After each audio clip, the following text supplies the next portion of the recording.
Hi, Dr. Waite. This is our presentation. We did War Room by Michael Hawley, The Legacy of Bill Belichick and the Art of Building a Perfect Team. So, an overview of the book.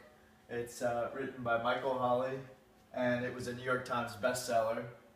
And it mostly follows the growth of Bill Belichick, but it also goes into some of his assistants and ended up being his GM in New England and ending up in the GM with Atlanta, Scott Pioli and Thomas Dimitroff.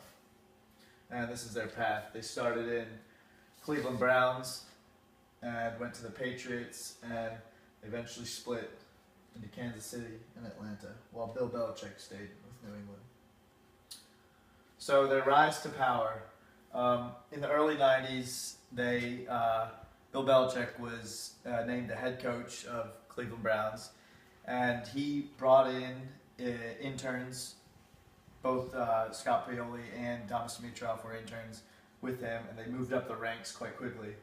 Sadly, Belichick wasn't able to put his system really in place in Cleveland fast enough, and the owner, Art Modell, decided to move the Browns to Baltimore, and Belichick wasn't in the plan. They eventually all reunited in New England, won 3 Super Bowl championships in 4 years, and eventually split apart, getting going their separate ways with bigger and better jobs.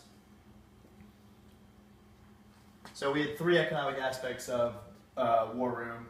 1, gaining experience, 2, decision making, and 3, organization and branding. And we'll go into detail for all 3. So to start with experience, this relates to economics and also to a lot of the guest lectures that we had, where they say it's very important to go out and do internships and get experience. That's the first way to enter into the industry. And when you're doing that, it's very important to network with people, make connections, and keep in touch with them, because you never know when you're going to need their help later on down the road. And all 3 of these guys are living examples of that. Bill Belichick worked with Bill Parcells for a while and followed him around to a couple of jobs and eventually got his own head coaching job, and then was able to bring his interns, Pioli and Dimitroff, to come work with him. And then through working with him, they gained a lot of experience and were able to get their own positions at high levels in the NFL. And it's also very important to stay open-minded and learn from those around you, and that's what Pioli and Dimitroff did, and they were able to implement systems and also adapt to their own, but keeping some of Belichick's ideas into their own to create now successful teams in Atlanta and the Chiefs.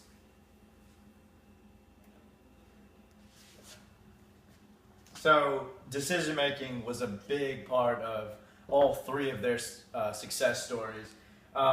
This is primarily for Belichick. 2 examples of his learning from mistakes from Cleveland to the Patriots were with quarterback decision and with high-risk player decisions.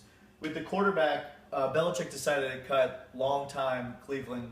He was a beloved Cleveland player, Bernie Kosar, and Belichick didn't really think that well with this strategy because injuries after Kosar left the Browns with a very poor quarterback situation. Flash forward to 2001 when Tom Brady was put in place over Drew Bledsoe after Drew Bledsoe's injury. Bill Belichick was much more decisive with the decision. Same with the high-risk players. Risen was a big-time free agent that the Browns planned to sign because they needed a wideout to battle with the Steelers, which were the perennial champs of the division. Belichick didn't really see the risk in the wideout, and he ended up only playing 4 games for the Browns. But flash forward to the Patriots, they signed Corey Dillon and Randy Moss, which were huge success stories, even though they were very, very high-risk players. The Belichick draft economics was a big part of the book, and it really talks about the Patriots draft strategy and how they like to trade out of their high first-round picks and accumulate lots of lower picks, second-round, third-round picks. And this was validated by a UPenn and UChicago study that actually said that second round draft picks are have a 25% more value than their first round picks. So you can get so much more value out of that second round, and you save a lot of money.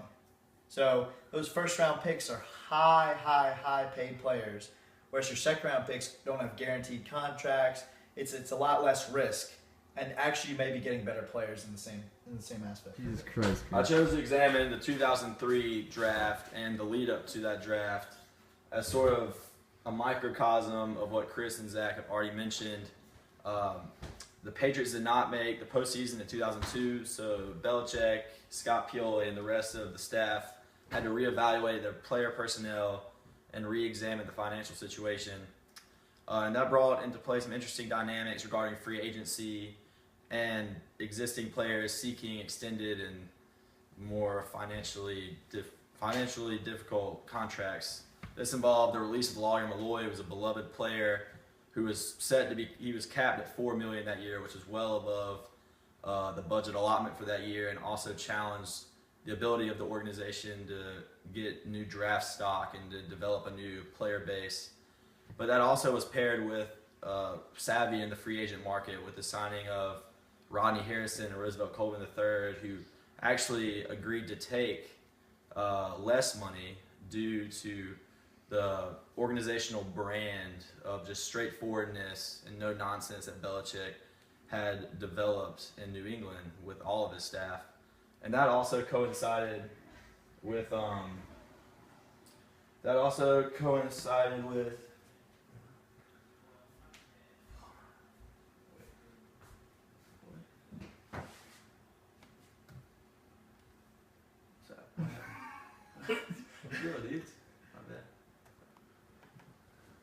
We're gonna have to redo the whole thing.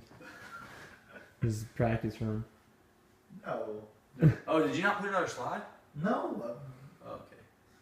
Oh, I thought you put a slide about branding up there, so I didn't know. I didn't know. Okay. This is Brandy at the top.